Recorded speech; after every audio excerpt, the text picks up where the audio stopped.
खऱ्या अर्थानं दंडवत घालायला आलोया। तुम्ही एक इतिहास केला आणि त्या इतिहासाची दखल ही देश पातळीवर घेतली गेली। आपण शेताभातात राबणारी माणसं इंद्रजित भालेरावांची कविता मी तुमच्या भागात फिरत असताना भाषणामध्ये म्हणायचं, काट्या कुट्याचा तुडवीत रस्ता माझ्या गावाकडे चल माझ्या दोस्ता। काट्या कुट्याचा तुडवीत रस्ता माझ्या गावाकडे चल माझ्या दोस्ता। इथं मातीत मळतात माणसं, कशी खातात जीवाला कसता, माझ्या गावाकडे चल माझ्या दोस्ता। ही कविता आपण म्हणायचं इंडियातल्या पोरानं गावाकडे यावं। गावातली माणसं कशी उन्हा तानामध्ये राबतात बघावं, ते कशी हाला अपेष्टामध्ये जगतात ते बघावं, त्यांचं खळं कसं लुटलं जातं या आणि त्याच्या हातात एंडो सल्फानचा डबा येतो या ते न बघायला यावं। खळं कोण लुटतं या त्याला कळावं म्हणून गावाला यावं। पण मार्कडवाडी गाव भाग्यवान आहे, खळं लुटणारा गावात आला। केवढं भाग्यवान पडळकर साहेब। आम्ही ह्यांना म्हणायचं, अरे दिवसा ढवळ्या तुझं खळं हे लुटतं या, त्यामुळं तुझ्या बापाच्या अंगावर धडूत कपडा येणा झाला या। ते म्हणायचं ते गावल कुठं, पण मार्कडवाडी बहादर आहेत, त्याला गुलवत गुलवत गुलवत बरोबर गावाकडे आणलं।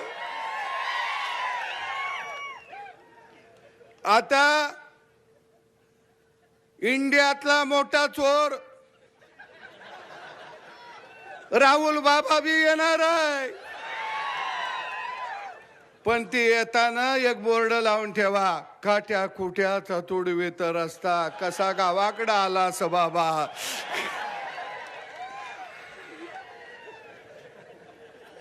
म्हणजे राहुल बाबा कुठं जात होत, अमेरिकेला, जपानला, रशियाला, त्याला माहीतच नाही की या इंडियामध्ये भारत नावाचा देश आहे आणि साधी साधी दगड मातीची बी घरं आहेत।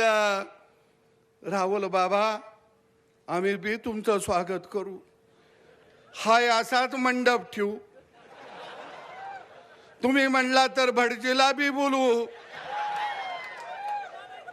कारण गावाकडच्या मंगलाष्टका ऐका जरा कशा असत्या त्या।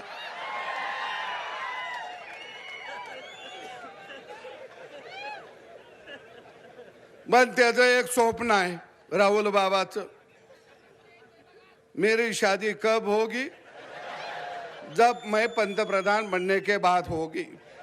मरकडवाडी गाव हुशार आहे, इथं पडळकर साहेब सांगतील त्यांना बॅलेट पेपरवर निवडणूक घ्यायची आहे, बिचाऱ्याचं लगीन झालं पाहिजे। पोलिसांना मी विनंती करतो, त्यांना 2 डबं मांडून देते, बॅलेट पेपरवर मतदान होऊन दे, तो गडी निवडून येऊन दे आणि त्याचा शपथविधी इथंच करतो आणि अक्षता बी इथंच टाकतो।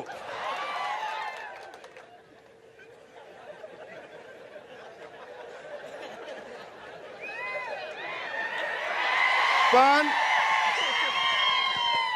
पवार साहेब लय हुशार आहे, त्याच्या लक्षात आलंय की आपण हरायला का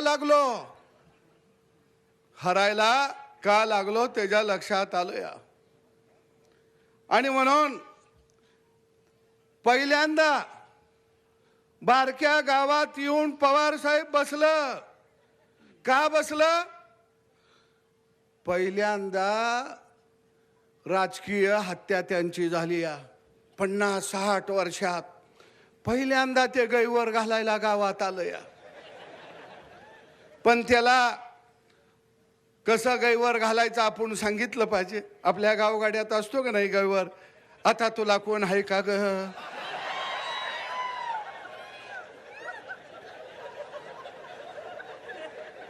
पुन्हा मग एखादा जवळचा असला तर म्हणतो आता मी कसा जगू, कसा राहू. काय त्याला सांगितलं पाहिजे असा गैवर घाल. मग आपण म्हणायचं बॅलेट पेपरचं तुला कशी आठवण येते या. इव्हन मशीन तुझा कसा घात केला या. आता यांचा गैवार कार्यक्रम चाललाय. अरे नव तंत्रज्ञान हे आणलं कुणी? राजीव गांधीनं आणलं. त्यावेळी हे म्हणायचे टीव्ही आम्ही आणला, टेलिफोन आम्ही आणला, लाईटवर रेल्वे आम्ही आणली, पुलं आम्ही आणले, विमान आम्ही आणलं, ईव्हीएम मशीन आम्ही आणलं. आणि आता हे कसं आलं?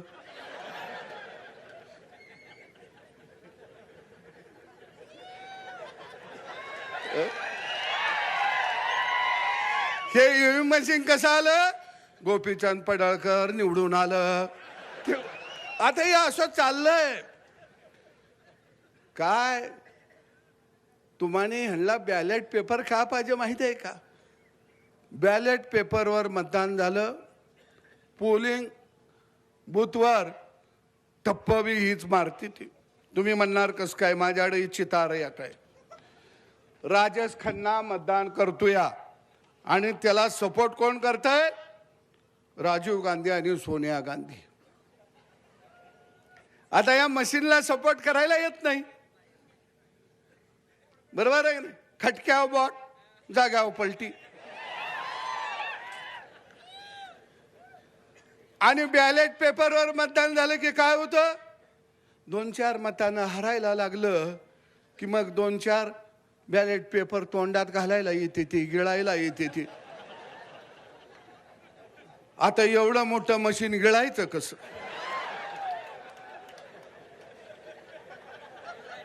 बरोबर आहे. काय पेपर फाडायला येते ती, काय खिशात घातलं आणि आपल्या एखाद्यानं ऑब्जेक्शन घेतलं, ह्यानं खिशात घातलं तर गडी पळून जातो या. म्हणून यांना बॅलेट पेपरवर पाहिजे आहे, दुसरं कारण काही नाही. आणि पवार साहेबांना झोप लागना. 60-70 वर्ष सत्ता भोगली, माणूस शांततेनं झोपला पाहिजे हो का नाही? इथं आता आमचं काका बसले, दाढी पिकली या. पिकले का नाही? तुम्ही काय म्हणता? प्रपंच लेकरांचा. आता मी निवांत, पण ही गडी म्हणताय का?